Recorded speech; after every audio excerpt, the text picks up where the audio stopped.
Halo, the Master Chief Collection, Yakuza Kiwami 2, Octopath Traveler, all coming to Steam.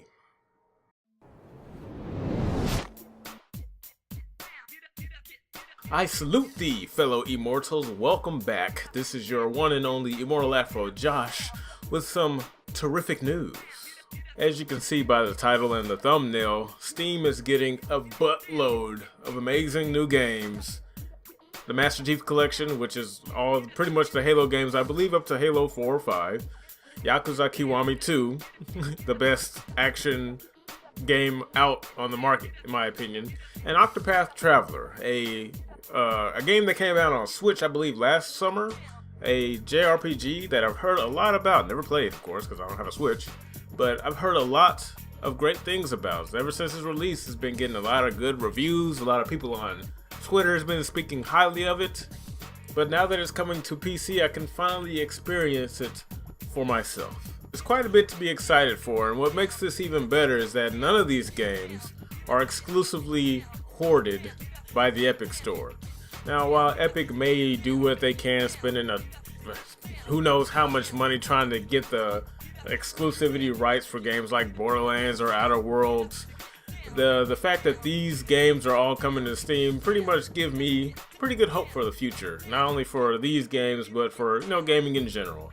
And I would hope that because these games are all coming to Steam, that it kind of gives Epic an idea of what it is we're expecting from them as a competitive client to Steam.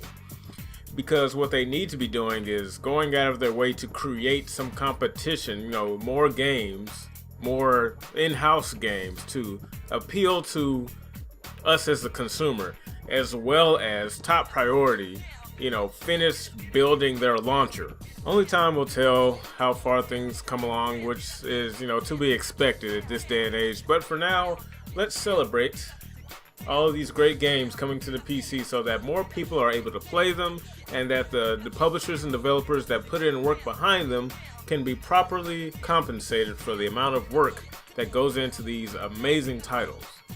Now, the other half of this video, I want to talk a little bit about the PlayStation 5, some of its release specs that are, floating around, and what we might be able to expect from the next generation of gaming when it comes to consoles. First thing is first, I'm definitely going to have to upgrade my dinosaur of a PC. I'm still rocking that old 970, which is a pretty good card, but it's about that time where it's spat out the door. I need to upgrade to a 1080 or something.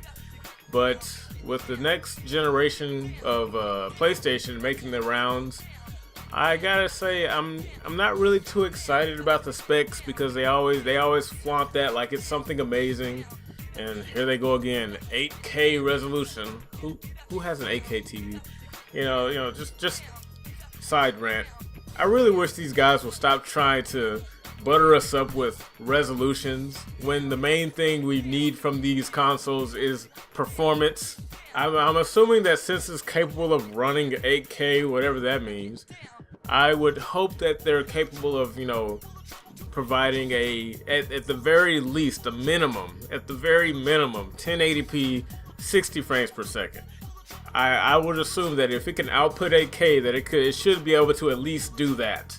But given all the specs that this machine is supposedly capable of, it should be pretty interesting to see where gaming goes, because I believe the next generation will be the leap we were expecting with the current generation. Because to be perfectly honest, while this generation did provide quite a bit of games and quite a bit of scandals, it wasn't really that huge leap we were expecting, like that it was from the PlayStation 2, Xbox, GameCube era to the 360, PS3, and the Wii. So with all the specs, I'll leave a link in the description below. I don't really know, they're kind of irrelevant at this point, because there's quad core,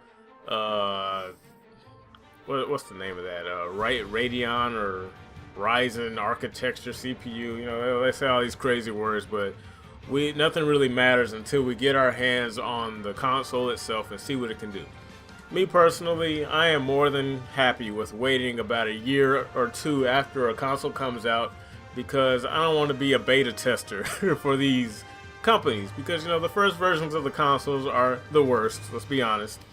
Xbox 360, Xbox One, and, you know, PlayStation has a pretty good track record, but I'd rather get the next batch that they create so they can fix whatever potential errors come shipped with the first version of whatever console that comes out.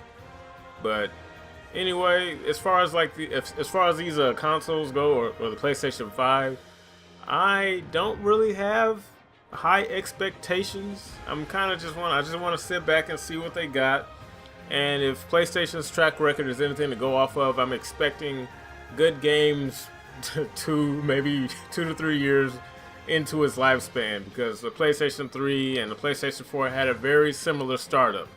A whole lot of dry spells, like a long drought before the games really started picking up, and towards the middle and the end of its lifespan, it was just boom, games, boom, everywhere. But there is a but with the whole censorship policy that's floating around Sony, which deserves its own separate video, which I will get to after this one. I'm a little worried about the future of Sony and whether or not Microsoft is going to take advantage of that, you know, policy that they're doing in order to push their next console, the Xbox 2, if that's what's going to be called. I'm really hoping for the best, but from what I've been seeing and all of the new information coming out about Sony's policies, especially for Japanese developers, I am not seeing any good news at all. But hopefully I'll be proven wrong. But if that is the case, if they are doing some stupid stuff, this will be Xbox's or Microsoft's opportunity to make up for the absolute shit show that was known as the Xbox One. Because let's be fair, the Xbox One, in my opinion, was a complete and utter failure on just about every front. From the get-go, this console came out with just straight garbage. There was nothing of value in that console from the moment it arrived on store shelves with that whole DRM, always online. Never forget that, guys. Never forget. But Sony did do a pretty good thing announcing that the PlayStation 5 will be backwards compatible, at least up to PS4 from what I understand, and it will read physical media. That is the best thing I've seen when it comes to the PlayStation 5. Other than that, but at least there's that. Hopefully Microsoft won't fall down that rabbit hole again thinking they can go all digital. Their digital Xbox One S, the current system that they're releasing, is supposed to be making its way around the next couple of months, I believe. Hopefully that's not their baseline for their Xbox 2. I really hope they don't try that digital shit again, because if there's one thing that consoles have over PCs, it is digital media. You know, that's the only reason why, outside of the exclusives, if they could make them, Microsoft. But aside from the exclusives, consoles are terrific for digital, well, not digital, but physical media. To keep a physical copy of whatever game you want. Cough, cough, Spiral Reignited Trilogy, or whatever. But anyway, as far as that goes, that is the major selling point for me for a console. So we've got a lot to look forward to in the upcoming gaming generation, and I hope you guys will join me for that journey and see if we can have some, hopefully more laughs than gaffs this upcoming console generation, because golly, Microsoft, please, like, I really want you guys to succeed. And especially with Sony preparing to fumble the ball with this censorship policy, this is Microsoft's opportunity to capitalize off of their gaffe, just like Sony did back at the beginning of this generation with their, you know, them not bending to the whole online DRM policy. So look, Microsoft, don't let that gift horse bite you. Sony's censorship policy isn't as bad as your always online policy from back in the day. But if there's ever a time for you to take advantage of a stupid decision that your competitor is making, now would be the time. I'm not worried about Nintendo, because Even though Nintendo does a lot of boring shit or silly stuff, they at least appease gamers. So I don't really have much for Nintendo. I heard there's going to be another version of the Nintendo Switch, either a slightly updated version or whatever. Nintendo does Nintendo because at least they make games.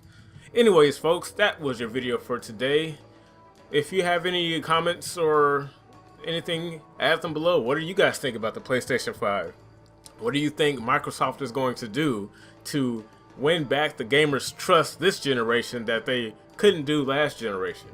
What are your comments on Sony's censorship policy and how they affect gaming? And hopefully, just a side thing. Hey, for you Japanese developers out there, if things get a little too hectic, you bring some of them games to the PC, I'll buy them. Hell, I'll buy the hell out of Siren Kagura if it means you guys are going to bring them more to the PC since Sony's going full retard. But anyways, folks, that's the video. I am your Immortal Afro Josh. If you liked the video, leave a like. If you dislike the video, leave a dislike. If you have something to say, leave it in the comment section below, and I'll see you on the next upload. Peace.